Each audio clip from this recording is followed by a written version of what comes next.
नमस्कार, news room live देख रहे हैं आप। मैं हूं गौतम ठाकुर। तो चलिए खास खबरों का सिलसिला शुरू करते हैं और पहली खबर शुरू करते हैं हरियाणा से, जहां पर अभय चौटाला की यानी कि इनेलो के विधायक, इकलौते विधायक की मुश्किलें जो हैं वो अब बढ़ सकती हैं।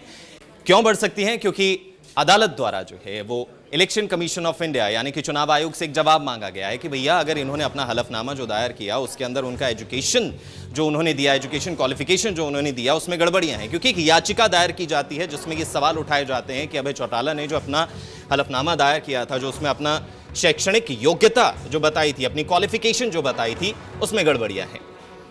आपको बताएं कि हरियाणा में एलनाबाद विधानसभा से इनेलो के जो है वो विधायक हैं अभय चौटाला, और अब जो है वो मुश्किल में फंसते हुए नजर आ रहे हैं। चुनाव के दौरान अपनी एजुकेशनल क्वालिफिकेशन यानी कि शैक्षणिक योग्यता का झूठा एफिडेविट देने के मामले में सोमवार को ही पंजाब हरियाणा हाईकोर्ट में सुनवाई हुई। हाईकोर्ट ने भारतीय चुनाव आयोग को नोटिस जारी कर अब जवाब मांग लिया है कि भैया इसमें जो गड़बड़ियां हुई हैं क्या ये वाकई ही गड़बड़ी है। क्योंकि याचिकाकर्ता ने सीधा आरोप लगाया है कि उसने शिकायत चुनाव आयोग को दी, लेकिन चुनाव आयोग जो है वो सुस्त बैठा रहा, उसने कोई कार्रवाई नहीं की। लेकिन अब जो है वो सीधे तौर पर जवाब मांग लिया गया है कि अगर याचिकाकर्ता की आपके पास शिकायत आई तो उसका निस्तारण क्यों नहीं किया गया, उसका निवारण क्यों नहीं किया गया। अब कोर्ट में मामला पहुंचा है। हाईकोर्ट में जो है वो दायर याचिका में अभय चौटाला पर आपराधिक मुकदमा दर्ज करने और बीए डिग्री की जांच करवाने की साफ तौर पर मांग कर ली गई है।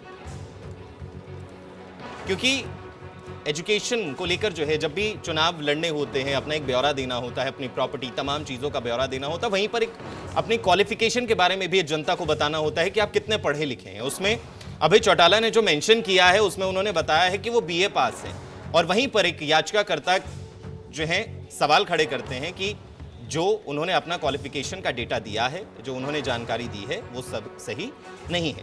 याचिकाकर्ता के नाम की बात करें तो जितेंद्र जटासरा उनका नाम बताया जा रहा है। जटासरा ने एफिडेविट एडवोकेट जो है वो प्रदीप रापड़िया के माध्यम से जो है वो दायर याचिका में कहा है कि सन 2014 के चुनाव के दौरान अभय चौटाला ने एफिडेविट में अपनी उच्चतम शिक्षण योग्यता यानी कि अपनी हायर एजुकेशन जो है वो बीए बताई है, और इसी को लेकर जो है वो सवाल खड़े कर दिए गए हैं। 2019 और 2020 के चुनाव के दौरान जो है तो ये मुकदमा जो है वो अब जवाब सीधा जो है वो इलेक्शन कमीशन चुनाव आयोग से जो है वो मांग लिया गया। अब देखना यही है कि चुनाव आयोग द्वारा इस पर क्या सफाई दी जाती है और क्या वाकई अभय चौटाला की मुश्किलें बढ़ती हैं या इससे भी वो निकलते हुए नजर आएंगे।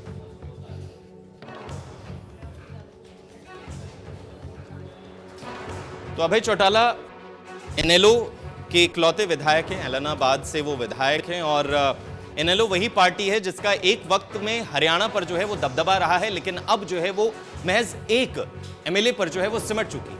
लेकिन अपने जनसंवाद में या कहा जाए कि अपनी कार्यकर्ताओं के बीच जो है वो बड़े दावे जो है वो किए जाते हैं। पूरी मजबूती के साथ इन चुनावों में वापसी करने की बात जो है वो कही जाती है, और आरोप लगाया जाता है मौजूदा सरकार पर, मनोहर सरकार पर, कि वो लोगों को भ्रमित कर रही है। तो इसी खबर पर ज्यादा जानकारी के लिए हमारे साथ हमारी संवाददाता पूजा वर्मा जुड़ चुकी हैं। पूजा, अभय चौटाला के क्वालिफिकेशन को लेकर सवाल जवाब हो रहे हैं, पूरा मामला क्या है, पहले तो वही संक्षिप्त में आपसे जानना चाहेंगे।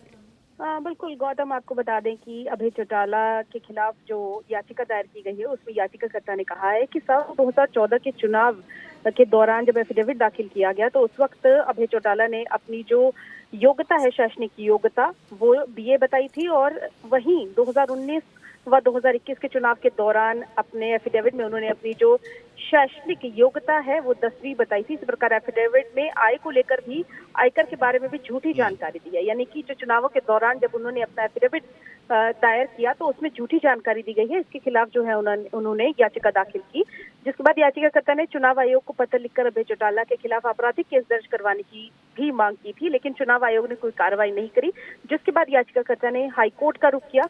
हाईकोर्ट ने जहां इस मामले में चुनाव आयोग को नोटिस जारी किया है और साफ तौर पे जवाब देना होगा कि आखिर कौन सा जो एफिडेविट है वो सही है, 10वीं वाला या बीए वाला। हालांकि याचिकाकर्ता के वकील प्रदीप रापड़िया की बहस सुनने के बाद हाईकोर्ट के जज सुधीर सिंह व सुमित गोयल की डिवीजन बेंच ने भारतीय चुनाव आयोग को नोटिस जारी करते हुए अब इस मामले की सुनवाई जो है 30 जनवरी तक निर्धारित की है, यानी कि 30 जनवरी को जवाब देना होगा भारतीय चुनाव आयोग को। जी शुक्रिया पूजा तमाम जानकारी के लिए। यानी कि सीधे तौर पर अगर हम ये समझें कि अभय चौटाला की जो है वो मुश्किलें बढ़ सकती हैं, क्योंकि ये एक बहुत बड़ा जो है कहा जाता है कि क्राइम बोला जाता है कि जो भी जानकारी आप अपने हलफनामे में दायर करते हैं वो सही होनी चाहिए, और अगर वो गलत पाई जाती है तो आप पर कार्रवाई हो सकती है। तो अभय चौटाला की मुश्किलें कितनी बढ़ती हैं वो आने वाला वक्त बताएगा।